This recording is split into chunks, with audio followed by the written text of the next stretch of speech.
Hello beautiful peoples. ഹെൽ മോട്ടലിൻ്റെ ആദ്യ കാഴ്ചകളിലൂടെ നമ്മൾ കോൾഡ് റിവർ മോട്ടലിനെ കുപ്രസിദ്ധിയിലാക്കിയ കൊലപാതക പരമ്പരയെക്കുറിച്ച് അറിഞ്ഞു.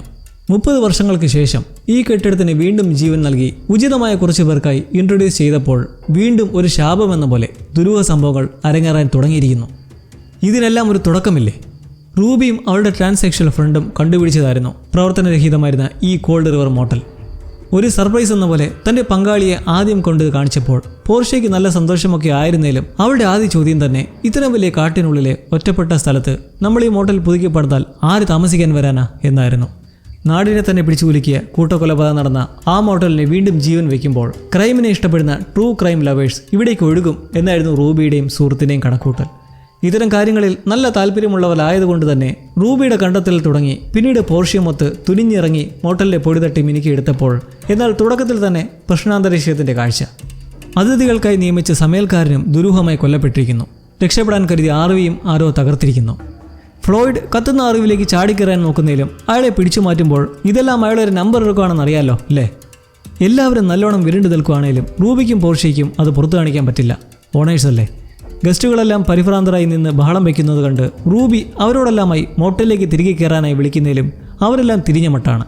ക്രോ എടുത്തടിച്ച പോലെ തന്നെ ഇത് ഇവർ കരുതിക്കൂട്ടി നമ്മളെ വിളിച്ചു വരുത്തി ഇവിടെ വീണ്ടും കൊലപാതക പരമ്പര സൃഷ്ടിക്കാൻ നോക്കിയതാണെന്ന് ആരോപിച്ചും മറ്റുള്ളവർ ഈ പെരുമഴയത്തും എങ്ങനെയും പോകണമെന്ന് പറഞ്ഞുമൊക്കെ നിൽക്കുവാണ്. എന്താ നടന്നതെന്ന് അറിയണമെങ്കിൽ ഇപ്പോൾ തിരിച്ചു കയറുകയല്ലാണ്ട് വേറെ വഴിയില്ലെന്ന് പറയുന്നതിനെ തുടർന്ന് എല്ലാവരും അകത്ത് കയറിയിട്ട് വീണ്ടും ഇവർ രണ്ടുപേരെയും സംശയിച്ചുകൊണ്ട് സംസാരിക്കുകയാണ്. ഹെമ്മിംഗ്വേയെ കൊന്നിട്ട് ആർവി കത്തിച്ചത് നിങ്ങളല്ലെന്ന് എന്താ ഉറപ്പെന്ന് റൂബിയെയും പോർഷ്യയും ചൂണ്ടി പേജും ക്രോയും ആൻറ്റിയും എല്ലാം കുറ്റപ്പെടുത്തി സംസാരിക്കുമ്പോൾ പോർഷ്യ നിന്ന് അവരുടെ സൈഡ് ക്ലിയറാക്കാൻ ശ്രമിക്കുവാണ്. ഇത്രയും നാളത്തെ സകല സമ്പാദ്യവും ചെലവാക്കി ഇങ്ങനൊരു ബിസിനസ് തുടങ്ങിയത് ജീവിക്കാനാണ്, അല്ലാണ്ട് ഇത്തരം അക്രമങ്ങൾക്കല്ല. എന്തൊക്കെ പറഞ്ഞിട്ടും ആർക്കും പരസ്പരം വിശ്വാസമില്ലാത്ത മട്ടും എല്ലാവരെയും ഒരു തരത്തിൽ അകത്തേക്ക് കൊണ്ടുവന്നപ്പോൾ അതിൽ ഫ്ലോയിഡും ഷിർലിയും ഉണ്ടെന്ന കാര്യം മറക്കരുത്. തൽക്കാലം നേരം പുലരും വരെ നോക്കിയിട്ട് ഇവിടുന്ന് പോകാനുള്ള വഴി നോക്കാമെന്ന് ഓണർ കപ്പിൾ ശാന്തമാക്കാൻ നോക്കുന്നതിനെ സകലരും എതിർത്ത് പേജ് ഇപ്പോൾ തന്നെ ചെക്കൗട്ട് ചെയ്യുവാണെന്ന് പറഞ്ഞും കൂടെ ഞങ്ങളെല്ലാം കാണുമെന്ന് ആൻറ്റിയും പറഞ്ഞു നിൽക്കവേ ഫ്ലോയിഡ് ഇടപെടുകയാണ്. ഈ പ്രദേശത്ത് പണ്ട് താൻ കുറേ വേട്ടയാടിയിട്ടുള്ളതാണ്. ഭ്രാന്ത് പിടിച്ച കരടികളും ചെന്നായ്ക്കളും പർവ്വതമേഖലയുള്ള സിംഹമായ പൂമകളൊക്കെ ധാരാളമുള്ള സ്ഥലമാണ്. ഈ ഇരുട്ടത്തും പെരുമഴയത്തും ഇതൊന്നും പിടികൂടിയില്ലെങ്കിലും ഒന്നെന്തായാലും പിടികിടും: ഹൈപ്പോതെർമിയ. നിങ്ങൾ തണുത്ത് കുറച്ച് വീണു പോകത്തേ ഉള്ളൂ. ഫ്ലോയിഡ് ഒരു വേട്ടക്കാരനാണെന്ന് ഇതിലൂടെ എല്ലാവർക്കും മനസ്സിലാവുമ്പോൾ എന്നാൽ ക്രോയ്ക്ക് അയാളെ പൂർണ്ണമായും വിശ്വസിക്കാനും വയ്യ. പാചകക്കാരൻ ഹെമ്മിംഗ്വേയെ കൊന്നിരിക്കുന്നത് ആരുമാകാമെന്ന മൈൻഡിൽ ഫ്ലോയിഡിനെ സംശയിച്ച് സംസാരിച്ച് ഇരുവരും തമ്മിൽ ഒരു ഉരസൽ ഉണ്ടാവുമെങ്കിലും പോർഷ്യ എത്തി പിടിച്ചു മാറ്റി അങ്ങനെ എല്ലാവരും രാത്രി ഇവിടെ തങ്ങുക തന്നെ എന്ന തീരുമാനത്തിലേക്ക് എത്തുന്നു. അല്ലാതെ വേറെ വഴിയില്ല. ഒരു ക്രൈമിൻ്റെ ഇര കൂടിയായ ബ്ലേക്ക് എല്ലാവർക്കും താക്കീത് നൽകുന്നത് തൻ്റെ അനുഭവത്തിൽ ഇതുപോലുള്ള ദുരൂഹ മരണങ്ങൾ ഒന്നിൽ അവസാനിക്കാറില്ലെന്നും അവൻ സേഫ്റ്റിക്കായി ഒരു കത്തിയെടുത്ത് കയ്യിൽ കരുതാൻ പോവുകയാണെന്നും നമ്മളെല്ലാം അങ്ങനെ ചെയ്യുന്നതായിരിക്കും ജീവന് നല്ലത് എന്ന് പറഞ്ഞ് കിച്ചണിലേക്ക് പോകുന്നു. ഫ്ലോയും ഷിർലിയും അങ്ങനെ ഒരു മുറിയിൽ കയറി കൂടുമ്പോൾ അവർ സംസാരിക്കുന്നത് വെച്ച് നോക്കിയാൽ ഈ ഹെമ്മിംഗ്വേയെ കൊന്നിരിക്കുന്നത് അവരല്ല. ഈ കൊല അവർക്ക് തന്നെ ഒരു അമ്പരപ്പാണ്. വന്നിരിക്കുന്നവരുടെ കൂട്ടത്തിൽ തന്നെയുള്ള വേറെ ആരുമാണ് കൊല നടത്തിയിരിക്കുന്നത് ഇരുവരും ഉറപ്പിക്കുമ്പോൾ അവരുടെ ശക്തമായ സംശയം ഇത് ക്രോയോ കൊവോയോ അല്ലെങ്കിൽ റൂബിയോ ആകാമെന്നാണ്. എന്നാൽ പിന്നെ ഇവരെന്തിനാ വന്നതെന്ന് ചോദിച്ചാൽ ഒരു ഉത്തരവേ ഉള്ളൂ: കൊല്ലാൻ തന്നെ. അന്ന് ഈ സൈറ്റനിസ്റ്റുകൾ ചടങ്ങ് നടത്തി കേറ്റലിനെ ബലി കൊടുത്തത് അവരുടെ ആരാധനാ പ്രതിരൂപമായ ബാഫോമെറ്റ് എന്ന വികൃത ഡെവിളിനെ പ്രീതിപ്പെടുത്തി പ്രത്യക്ഷപ്പെടുത്തുക എന്നതായിരുന്നു. അന്ന് ആ വഴി തുറന്നിട്ടപ്പോൾ വർഷങ്ങൾക്ക് ഇപ്പുറം ആ റിച്വൽ പൂർത്തിയാക്കാൻ മറ്റേതെങ്കിലും യഥാർത്ഥ സൈറ്റനിസ്റ്റുകൾ ഇവിടെ എത്തിപ്പെട്ടിട്ടുണ്ടെന്ന് ഊഹിക്കുന്ന ഷിർലിയും ഫ്ലോയിഡും എന്തായാലും അവരുടെ ഉദ്ദേശം തീർപ്പാക്കാൻ തയ്യാറെടുക്കുകയാണ്. പ്ലാനറ്റായ ശനിഗ്രഹത്തിൻ്റെ നീക്കം വെച്ചാണ് ഈ സൈറ്റനിസ്റ്റുകൾ ബാഫോമെറ്റിൻ്റെ ആഗമനത്തിലുള്ള കവാടം തുറക്കപ്പെടാൻ നരബലികൾ നടത്തുന്നത്. കൃത്യമായി തന്നെ ആ സമയം തുടങ്ങിയതായി മനസ്സിലാക്കി ആരോ ഹെമ്മിംഗ്വേ കൊന്നതാണെന്ന് ചിന്തിച്ചാണ് ഇതിനു പിന്നിൽ ഒരു റിയൽ സൈറ്റനിസ്റ്റ് ആകാമെന്ന് ഇവർ ഊഹിക്കുന്നത്. എന്തായാലും ഇപ്പോൾ സ്വന്തം ആർവിയിലെ പാചകവാദം തുറന്നു വെച്ചുണ്ടായ പൊട്ടിത്തെറിയിൽ ഇപ്പോൾ മോട്ടലിലേക്ക് കടക്കാനുള്ള സാഹചര്യവും ഒത്തു വന്നിട്ടുണ്ട്. അവരങ്ങനെ കരുക്കൾ നീക്കാൻ തുടങ്ങുമ്പോൾ ഒരു നല്ല തുടക്കം ആഴ്ച പോർഷ്യയ്ക്കും റൂബിക്കും ഇപ്പോൾ വെന്തുരുകിയ ശവശരീരം എടുക്കേണ്ട അവസ്ഥ. സ്റ്റീം ബാത്റൂമിൽ ഹെമ്മിംഗ്വേ അങ്ങനെ വല്ലാത്തൊരവസ്ഥയിൽ കിടക്കുമ്പോൾ അത് ഡീൽ ചെയ്യുക എന്നത് രണ്ടുപേരുടെയും കടമയാണ്. നല്ല പരവേശത്തിൽ നിൽക്കുന്ന പോർഷ്യയോട് സ്റ്റേണായി നിൽക്കുന്ന റൂബി പറയുന്നത് ഹെമ്മിംഗ്വേയെ തൽക്കാലത്തേക്ക് നമുക്ക് തണുത്ത് എവിടെയെങ്കിലും സൂക്ഷിക്കാം, എങ്ങനെയും കിച്ചണിലെത്തിച്ച് ഫ്രീസർ റൂമിൽ കയറ്റി വെച്ചിട്ട് നാളെ പോലീസിനെ വരുത്തുകയോ അങ്ങനെയുള്ള ബാക്കി കാര്യങ്ങൾ നോക്കാമെന്ന് അങ്ങനെ റൂബി അറച്ചു നിൽക്കുന്ന പങ്കാളിയെയും കൂട്ടി ചെന്ന് പിടിക്കുമ്പോഴോ കൈയൊക്കെ ആകെ വഴുവഴാന്നിരിക്കുന്നു. പിടിച്ച് വലിക്കുന്നതും നല്ല വെന്തിരിക്കുന്നതുകൊണ്ട് തന്നെ അടർന്നിങ്ങി പോരുവാണ്. പോർഷ്യ എന്നെ കൊണ്ടുപോയി എന്ന് മനമറിച്ചുകൊണ്ട് അവിടുന്ന് സ്ഥലം കാലിയാക്കുമ്പോൾ കിച്ചണിൽ നിൽക്കുന്ന ബ്ലേക്കിനടുത്തേക്ക് എത്തി നല്ല ചാട്ടമുള്ള അഡ്രിയാന ഒരു ധൈര്യത്തിന് നമുക്കൊരുമിച്ച് റൂമിൽ കൂടാമെന്ന് പറഞ്ഞ് ക്ഷണിക്കുമ്പോൾ ആൻറ്റി ഉറക്കമില്ലാതെ ഹോളിൽ തന്നെ ഇരിക്കുകയാണ്. എന്തോ ഉദ്ദേശത്തോടെ പുറത്തിറങ്ങുന്ന ക്രോ ഇയാളെ കാണുന്നതും വന്നിട്ട് എന്താ ഉറങ്ങാതിരിക്കുന്ന തിരക്ക് സംസാരിക്കുന്ന വഴി ആൻറ്റി നല്ലോണം പേടിച്ചിരിക്കുകയാണെന്ന് അറിയുന്നു. ക്രോ അയാളുടെ ആത്മീയ സംസാരത്തിലൂടെ ഇങ്ങനെ പേടിക്കാതിരിക്കാനും തന്നെ പോലെ പേടിയെ നേരിടാനൊക്കെ ശീലിക്കാൻ പറഞ്ഞ് മനസ്സിനെ കുറച്ച് ശാന്തമാക്കുന്നത് ആൻറ്റിക്ക് വലിയൊരു റിലീഫാണ്. ആൻറ്റി നല്ലവണ്ണം അടുത്ത് അങ്ങനെ അയാളെ മുറിയിലേക്ക് കൊണ്ടുപോയി നിൽക്കവേ ക്രോയോട് നമുക്ക് ഒരുമിച്ച് രാത്രി ഈ മുറിയിൽ കൂടാന്ന് പറഞ്ഞ് കുപ്പിയൊക്കെ എടുത്ത് കാട്ടുമ്പോഴാണ് ആൻറ്റി അയാളുടെ ആ ഉദ്ദേശം അറിയുന്നത്. ബാക്കി എല്ലാവരെയും പോലെ ഇത്രയ്ക്ക് വലിയൊരു സംഭവം നടന്നിട്ട് ഒന്നും ചെയ്യാതിരിക്കാൻ അയാളെ കൊണ്ട് പറ്റുന്നില്ല. അതുകൊണ്ടയാൽ ഈ പ്രതികൂല സാഹചര്യത്തിലാണെങ്കിൽ പോലും പുറത്തു കടന്ന് ഇവരെല്ലാം രക്ഷിക്കാനുള്ള മാർഗം വിഭിച്ച് വരാമെന്ന് പറയുന്നത് കേട്ട് ആൻറ്റി അത് ആപത്താണെന്ന് പിന്തിരിപ്പിക്കാൻ ശ്രമിക്കുന്നതിലും ക്രോ ഉറച്ചു തന്നെ. ക്രോയുടെ ജീവിത വഴിയിൽ പല കാലാവസ്ഥാ വെല്ലുവിളികൾ നേരിട്ടതാണെന്നങ്ങനെ ആൻറ്റിയുടെ വാട്ടർ പ്രൂഫ് കോട്ടും വെസ്റ്റ് ഓഫിലൊക്കെ മേടിച്ച് പോകുമ്പോൾ ആ പോക്ക് ഫ്ലോയിഡും ഷെർലിയും കേൾക്കാനിടയാവുന്നു. ഇവിടം വിട്ട് പോകുന്ന ആരാണെന്നറിയില്ല. പക്ഷേ ബാഫോമിനെ വരുത്താനുള്ള പോർട്ടൽ തുറക്കണമെങ്കിൽ 9 നരബലികൾ അത്യാവശ്യമാണ്. അതുകൊണ്ട് ആ സ്ഥലം വിടുന്നത് ആരായാലും കൊല്ലണമെന്ന തീരുമാനത്തിൽ ഫ്ലോയിഡ് ഒരു വെട്ടുകത്തിയും കരുതി ജനലിലെ വഴിയിറങ്ങി ക്രോയുടെ പുറകെ വെച്ച് പിടിക്കുമ്പോൾ അകത്തുള്ള ഒരാളെ ബലിയെടുക്കാൻ ഷെർലിയും ഇറങ്ങുന്നു. ആകെ അസ്വസ്ഥമായി കിടക്കുന്ന പോർഷ്യയുടെ അടുത്തേക്ക് റൂബി എത്തുമ്പോൾ ഇത്രയും നേരം പറയാതെ പിടിച്ചു വെച്ചിരുന്നെല്ലാം അവരുടെ വായിൽ നിന്ന് വരുവാണ്. എല്ലാം നിന്റെ ഒരു ഒറ്റ അത്യാഗ്രഹം കാരണമാണ്. കൊല്ലും കൊലയും നടന്ന സ്ഥലങ്ങളോട് വികൃതമായ ആസക്തി. സ്വയം തീരുമാനിച്ച് ഈ നശിച്ച സ്ഥലം പേടിച്ച് പാവങ്ങളെ കൂടെ കൊലയ്ക്ക് കൊടുത്തപ്പോൾ നിന്നോട് വിരോധമാണെന്നൊക്കെയുള്ള വാക്ക് കേൾക്കുമ്പോൾ ഒരു പാർട്ട്ണർക്ക് അതെങ്ങനെയുണ്ടാവും? റൂബി മനസ്സ് നൊന്ത് ഒന്നും മിണ്ടാതെ എണീറ്റ് നടക്കുന്നത് കണ്ട് പോർഷ്യയ്ക്കും പെട്ടെന്ന് മനസ്സ് മാറി ദേഷ്യം കൊണ്ട് പറഞ്ഞതാ. മനഃപൂർവ്വം അല്ലെന്ന് നിൽക്കാൻ പറയുന്നതിലും റൂബി അവിടെ പൊട്ടിത്തെറിക്കുന്നു. നീ ആ പറഞ്ഞതെല്ലാം നിന്റെ മനസ്സിൽ തട്ടി തന്നെയാണെന്ന സംസാരം കേട്ടാൽ തന്നെ അറിയാം. ഇനി ഒന്നും മിണ്ടണ്ട. ഒടുവിൽ കൺട്രോൾ വിട്ട് പോർഷ്യയോട് നീ നിന്റെ നെഞ്ചത്തൊരു വര വരയ്ക്ക്, കൊലയാളി നിന്നെയും കൊന്ന് നിന്റെ ചങ്ക് കീറിയെടുക്കട്ടെ എന്ന് പറഞ്ഞിറങ്ങി പോകുമ്പോൾ ഇവരുടെ ഈ വഴക്കെല്ലാം റൂമിലെ വോയിസ് ഫിൽറ്റർ പഴുതിലൂടെ മറ്റുള്ള സകല റൂമിലേക്കും ചെല്ലുന്നുണ്ട്. പേജും ബ്ലെയ്ക്കും അഡ്രിയാനയും ഇതെല്ലാം കേട്ടുകൊണ്ടിരിക്കുകയാണ്. ഇവരെന്താ ഇങ്ങനെ? അത് പറയാം. അഡ്രിയാനയും ബ്ലെയ്ക്കും ഒരേ റൂമിൽ കയറി അവളുടെ സ്പെഷ്യൽ സാൻഡ്വിച്ചൊക്കെ കഴിച്ച് ഇരുവരും പരസ്പരം കാര്യങ്ങൾ ചോദിച്ചറിയുമ്പോൾ ഈ സീരിയൽ കില്ലേഴ്സിനെയും ക്രിമിനൽസിനെയും ഒക്കെ തേടി പിടിച്ച് റൊമാൻസിൽ ഏർപ്പെടുന്നതൊക്കെ ഉള്ളത് തന്നെ ആണോന്നും പേടിയൊന്നുമില്ലെന്നൊക്കെ ബ്ലെയ്ക്കിൻ്റെ ആകാംക്ഷ.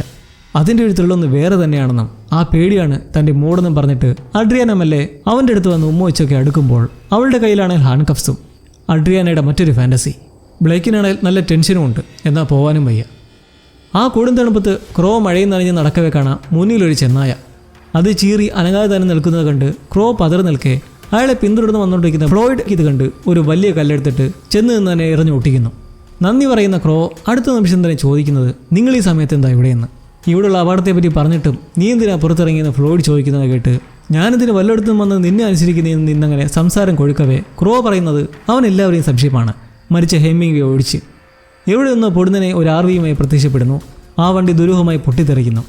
ഇതെല്ലാം വെള്ളം തൊടാതെ വിഴുങ്ങാൻ ഞാൻ മണ്ടനിലെന്ന് ക്രോ ചൂടാവുന്നതും ഫ്ലോയിഡ് ആ വെട്ടുകത്തി കാട്ടി എന്താ നിനക്കറിയണോ എന്ന് എടുക്കാൻ തുനിയുന്നതും ആൻറ്റി ഓടി വരുന്നു. അപകടമാണെന്നറിഞ്ഞിട്ടും ക്രോ പോയ ആകുലതയിൽ അയാളെ തിരിച്ചു വിളിച്ചുകൊണ്ട് പോകാൻ ഓടി വരുമ്പോൾ ക്രോ ആകട്ടെ ഇനിയും അങ്ങോട്ടേക്ക് തിരികെ പോകാൻ തയ്യാറല്ല. നിങ്ങളെന്താ എവിടെയെന്ന് ചോദിക്കുമ്പോൾ ഞാനില്ലെങ്കിൽ കാണാമായിരുന്നു ഇവനെ ഇപ്പോൾ ചെന്നായ കടിച്ചു കയറിയാനെ. അങ്ങനെ കുറച്ചു നേരം നിന്നൊടുവിൽ ക്രോ തിരികെ പോകാൻ തീരുമാനിച്ചങ്ങനെ മൂവരും തിരികെ നടക്കുമ്പോൾ ഉള്ളിൽ ഇതൊന്നും അറിയാതെ മൂഡിലാണ് അഡ്രിയാനയും ബ്ലെയ്ക്കും. അവൾ ബ്ലെയ്ക്കിനെ കിടത്തി 2 കൈയിലും വിലങ്ങണിയിച്ച് ഒരു കത്തി എടുക്കുന്നു. കത്തി കണ്ടത് മാറ്റാൻ പറയുന്നതിലും അവൾ കയ്യിൽ തന്നെ വെച്ചിരിക്കുന്ന കണ്ട് ബ്ലെയ്ക്ക് പൊട്ടിത്തെറിച്ച് അതെടുത്ത് മാറ്റി കെട്ടഴിക്കടിയെന്ന് പറയുന്നതും അഡ്രിയാനയും കുറച്ച് നയഞ്ഞ് ആ വിലങ്ങനടുത്തേക്ക് കത്തി കൊണ്ടുപോയിട്ട് അവൻ്റെ കൈ നോക്കിയൊരു വെട്ട്. ചെറിയ വെട്ടാണ്. അപ്പോൾ എവളാണോ ആ കൊലയാളി? ഷിർലി പരിധി എത്തുന്നതാകട്ടെ കൊവോയ്ക്കടുത്ത്. മുമ്പ് പേജ് കേറ്റലിൻ്റെ മുറിയിലായി കയറിയപ്പോൾ അവിടെ മൊത്തം അലങ്കോലായി കിടന്നത് കണ്ടിരുന്നില്ലേ? അത് സത്യത്തിൽ ഈ കൊവോയുടെ ഒരു ആർട്ട് വർക്കാണ് റീക്രിയേറ്റ് ചെയ്തത്. അങ്ങനെ ഇപ്പോൾ തൊട്ടടുത്തൊരു കൊല നടന്ന ടെൻഷനിൽ കൊവോയി ആ മുറിയിൽ കയറി ഭ്രാന്തമായി നിന്നെല്ലാം വലിച്ചെറിയുമ്പോഴാണ് ഷിർലി അവിടേക്ക് എത്തുന്നത്. ഒരു യഥാർത്ഥ ഡെഡ് ബോഡി കണ്ട ടെൻഷനിൽ ഇതെല്ലാം വെറുതെ എന്ന് വലിഞ്ഞു നിൽക്കുന്ന കൊവോയെ ഒരു സോഡ കൊടുത്ത് തണുപ്പിച്ചങ്ങനെ അയാളുടെ മനസ്സ് തുറക്കുന്നതും കേട്ട് അവർ കയ്യിലൊരു ബ്ലേഡുമായി ഒരു അവസരത്തിന് വേണ്ടി നിൽക്കുമ്പോൾ പോർഷ്യമുത്തുള്ള വഴക്കിൻ്റെ തലവേദനയിൽ റൂബി പുറത്തിറങ്ങി നിന്ന് പുകച്ചുകൊണ്ടിരിക്കുമ്പോഴാണ് മറ്റു മൂവരും എത്തുന്നത്. ആൻറ്റി വന്നിട്ട് ഒറ്റയ്ക്ക് നിൽക്കരുതെന്ന് പറയുന്നതും റൂബി ഒന്ന് പോടോന്നും പറഞ്ഞ് കയറി പോകുന്നു. ഫ്ലോയിഡ് ഈ ചെങ്ങായി ഇങ്ങനെയാണോ 12 മണിക്കൂർ നടന്ന് വെളിമ്പ്രദേശത്ത് എത്താമെന്ന് പറഞ്ഞ് എന്ന് പരിഹസിച്ച് റൂബിയുടെ പുറകെ പോകുമ്പോൾ ക്രോ ആൻറ്റിയോടായി ശക്തമായി പറയുന്നൊരു കാര്യം അവനെ സൂക്ഷിക്കണം. അവൻ്റെ കണ്ണ് കണ്ടാലറിയാം അവൻ്റെ കൊലയാളിയാണ്. അവൻ്റെ കയ്യിൽ വെട്ടുകത്തി ഉണ്ടായിരുന്നു. അതിപ്പോൾ ഈ ഒരു സാഹചര്യത്തിൽ എല്ലാവരുടെയും കയ്യിലും സ്വയരക്ഷയ്ക്ക് ആയുധം കാണും. എല്ലാം ഈ നാശം പിടിച്ച സ്ഥലം നിൽക്കുന്നതിൻ്റെ തോന്നല എന്ന് ആൻറ്റി അയാളെ കൂട്ടിക്കൊണ്ടു പോകുമ്പോൾ കാഴ്ചയിൽ ഒരു അയ്യോഭാവം പോലെ നിൽക്കുന്നതിലും നമുക്കിപ്പോൾ ആൻറ്റി അത്ര അങ്ങോട്ട് നമ്പണ്ട. കാരണം ഇതുപോലുള്ള കഥകളിലൊക്കെ ഇങ്ങനെയുള്ളവന്മാരും ചില സമയത്ത് വിഷയമാവും. റൂബിയുടെ പിറകെ വെച്ച് പിടിച്ചത് അവളെ കൊല്ലാനുള്ള ശ്രമത്തിന് വേണ്ടിയാണ്. വെട്ടുകത്തിയിൽ പിടിച്ചങ്ങനെ നടക്കവേ ഷിർലി പിറകിൽ പ്രത്യക്ഷപ്പെട്ട് വിളിക്കുന്നു. നിങ്ങൾ പെട്ടെന്ന് റൂമിലേക്ക് വന്നേ എന്നവർ വിളിക്കവേ റൂബിയും പോവാൻ പറഞ്ഞങ്ങനെ അകലവേ ഈ ഹോൾവേയുടെ നടുക്ക് വെച്ച് അവളെ കൊല്ലുന്നത് സേഫ് അല്ലെന്ന് പറഞ്ഞ് ബ്ലെയ്ക്കിനെ ഷിർലി കൂട്ടിക്കൊണ്ട് പോകുമ്പോൾ കൊവോയുടെ കാര്യം എന്തായെന്നറിയില്ല. അവരവനെ കൊന്നു കാണുമോ ആവോ? റൂബി ക്ഷമ പറഞ്ഞുകൊണ്ട് മുറിയിലേക്ക് എത്തുമ്പോൾ പോർഷ്യ നല്ല ഉറക്കമാണ്.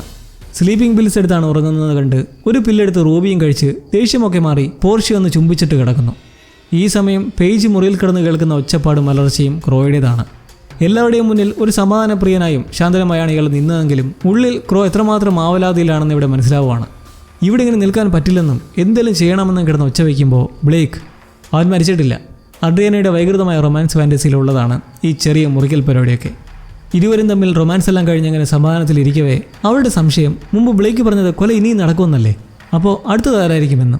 ബ്ലേക്ക് അറിയില്ലെന്നിരിക്കുന്നതും അഡ്രിയാന ഓരോന്ന് പറയുന്നത് കേട്ട് അവന് ചെറിയ പേടി വരുന്നു.